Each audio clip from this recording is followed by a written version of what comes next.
In recent decades, serious natural or man-made disasters such as earthquakes, floods, and tsunamis have occurred with dire consequences. To minimize the damage or loss of lives in the aftermath of a disaster, it is imperative that rescuers are able to track the tracked victims and perform coordinated relief efforts immediately. However, disasters may compromise the networking infrastructure to the point that it becomes unavailable or it offers degraded quality services. This can cause cascading effects since during a disaster, people may require to communicate and receive updates on the situation or inform rescue teams about their locations. The communications among the rescue teams will be severely affected by the disaster, and this will be an obstacle for efficient planning, command, and execution of operations. Since our society is so dependent on efficient communications, it is crucial to include disaster resiliency among the main requirements for the design of the upcoming communication infrastructure. Unfortunately, most of present disaster management systems still rely on an existing network infrastructure. Therefore, the fifth generation of mobile networks, whose commercial deployment is expected to start in 2020, has been designed to provide ultra-reliability and low-latency communications. 5G envisions a shift in the risk from rare critical events with severe consequences to more frequent events with limited consequences. There are four main different technologies that is still under development that allows 5G to be functional. There are millimeter waves, small cell networks, MIMO, and beamforming. First of all, we'll start off with millimeter waves.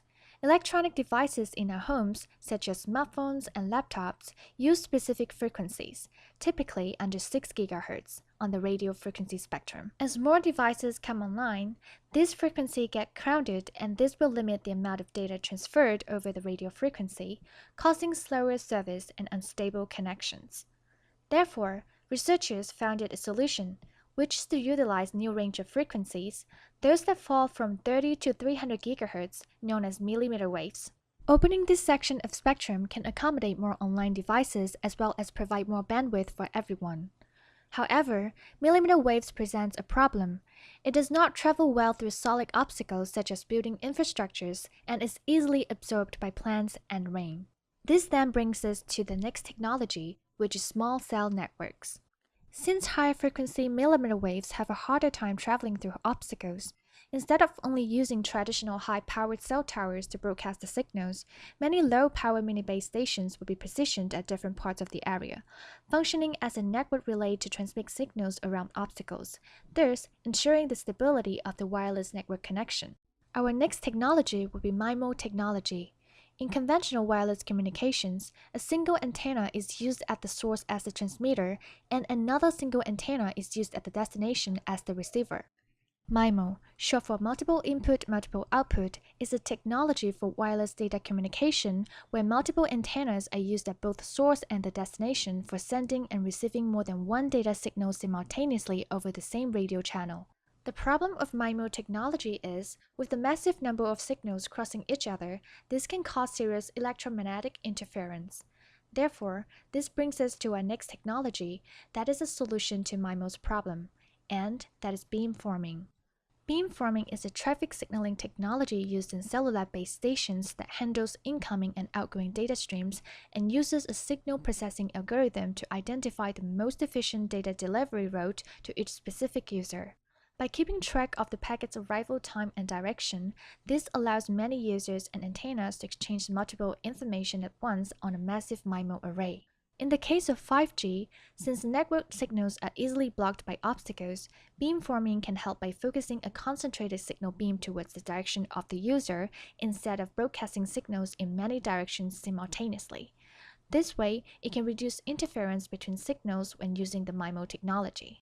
There are four main characteristics of 5G that makes it triumph over its predecessors, which are network capacity, peak data rate, user plane latency, and spectrum sharing. In terms of the network capacity of 5G cellular systems, it is 1,000 times better than the 4G network.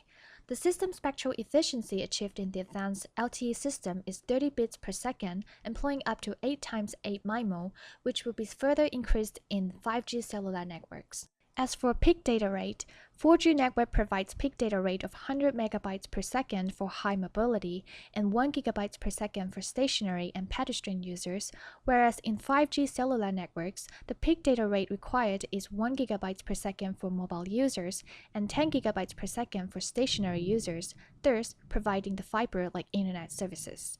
Meanwhile, for user plane latency, LTE Advanced 4G network provides the round-trip latency of 20 milliseconds. However, 5G standards are expected to provide latency less than 1 millisecond in single-way uplink or downlink delay. Lastly, efficient utilization is necessary in spectrum sharing along with the new spectrum allocation. Therefore, 5G cellular networks will be integrated with smart radio technologies. For example, cognitive radio is used for efficient utilization of licensed and underutilized spectrum. After a brief information about the fundamentals of 5G, now let's dive into 5G's contribution to natural disaster resistance and management. Although millimeter wave communication plays a major role in 5G networks, but at the same time, there are numerous challenges and issues that need to be addressed, such as frequencies suffer from blockage of solid obstacles. These extreme conditions will have an impact on the higher layer of the existing protocol stack. We will be looking into this matter in two different perspectives, the scenario perspective and the networking perspective. For the scenario perspective, we decided to take a scenario where an earthquake strikes a city. Infrastructures such as buildings and homes are destroyed, including communication towers, which is used for establishing communications. In such situation, how is 5G able to contribute to the communication between victims and rescue teams? Our solution concept is to extend the cellular connectivity using D2D communications, allowing user equipment such as smartphones that are out of grid to connect to devices that are still in the cellular service area. In this case, a disaster area with a crippled communication network can then reconnect to the cellular service through the help of clusters of user equipment acting as relays. The signals will then travel from source to destination through multiple hubs. The proposed type of multi-hop ad hoc networks to be used in this scenario is mobile ad hoc networks.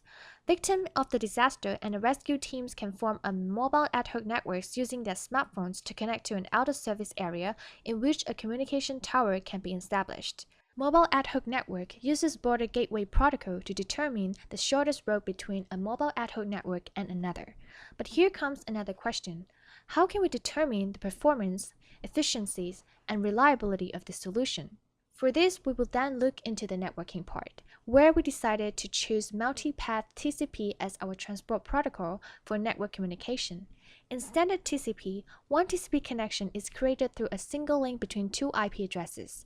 In multiple path TCP, it allows the connection to use several paths simultaneously, creating one TCP connection known as subflow over each path that needs to be used. Since 5G devices can be connected to multiple radio access technologies such as Bluetooth, 3G, and Wi-Fi, MPTCP could be used as a solution for such multi-connectivity and D2D communication.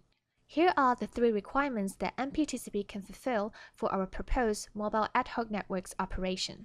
For performance, we can have the sender to receive double duplicate acknowledgement instead of triple duplicate acknowledgement to detect packet loss faster. Once packet loss is occurred due to timeout or duplicate acknowledgement, MPTCP can establish a different TCP subflow on a different path to retransmit the lost packet, thus lessening the burden on a single connection path given the condition that both end-to-end devices are compatible with the established different TCP subflow.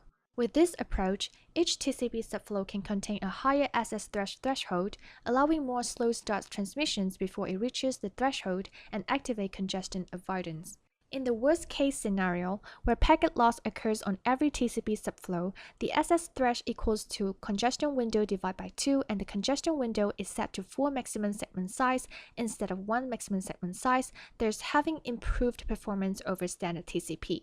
For efficiency, based on our idea of application of MPTCP, a single device can communicate with multiple devices using multiple different TCP subflow paths and therefore presenting a more equal distribution of effective bandwidth among users in the network.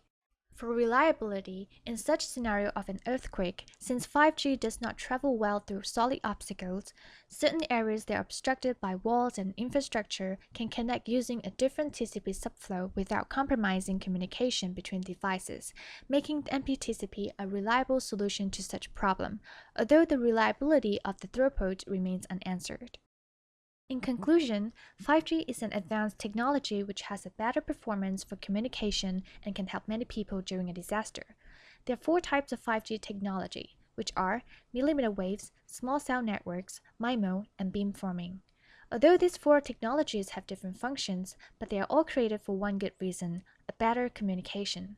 5G adopts new technology like proximity services, which enables D2D communication instead of replying to the base stations. It is very useful during a natural disaster period as the telecommunication is wiped out due to the damage dealt by the disaster. It can also be used in disaster monitoring, such as using sensors to monitor the seas, mountains, or any rural area to reduce the damage with quick response. The world is now saying that 5G is the future. Internet is the future. Why? Because 5G is capable of providing a maximum speed that is 1,000 times faster than 4G. It can also provide fast internet speed and have enough capacity to fit all users anywhere and anytime.